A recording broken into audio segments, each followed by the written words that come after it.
બકુડા યાર, શું કરીશું આપણે કેવી રીતે અલગ લઈશું. તારા મેરેજ હવે થવાના છે. ઘરવાળાએ આપણો રિલેશન પસંદ નથી કાસ્ટના કારણે. હવે તારે મેરેજ બીજે થાય છે. ચલ, હું એ પણ સહન કરી લઈશ. તને બીજા જોડે જોઈ પણ લઈશ. પણ આટલું બલિદાન આપ્યા પછી શું આપણે મળતા રહીશું? શું લોકો આપણા રિલેશનને સમજશે?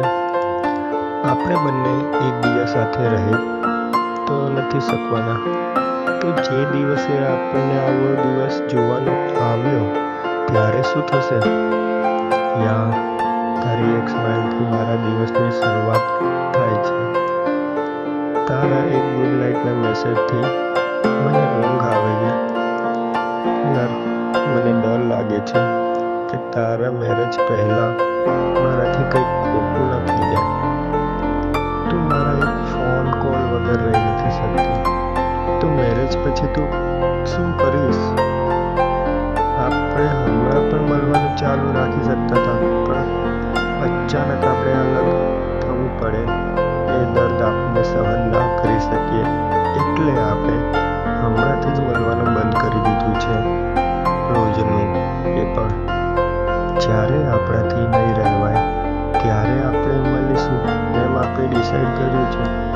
એમ જોવા જઈએ તો આપણે એકબીજાને સમજીએ છીએ, એટલે જ આપણે હમણાં પણ સાથે છીએ. બસ બકુડા, મને તમને ખુશ જોવા છે. એની માટે હું કંઈ પણ કરી શકું. આપણે બંને એકબીજાને આટલો બધો સપોર્ટ કર્યો છે. બસ આવી જ રીતે આપણે એકબીજાને સપોર્ટ કરતા રહીશું. આપણો લવ એકબીજા માટે હંમેશા હશે જ અને રહેવાનું છે. જરૂરી નથી કે લવની મંજિલ લગ્ન જ હોય. ક્યારેક અમુક લોકોનો પ્રેમ તો લગ્ન વગર પણ એટલો મજબૂત હોય છે જેટલો લગ્નવાળા લોકોનો નથી હોતો. ચલ બકુડા, તારો ખ્યાલ રાખજે.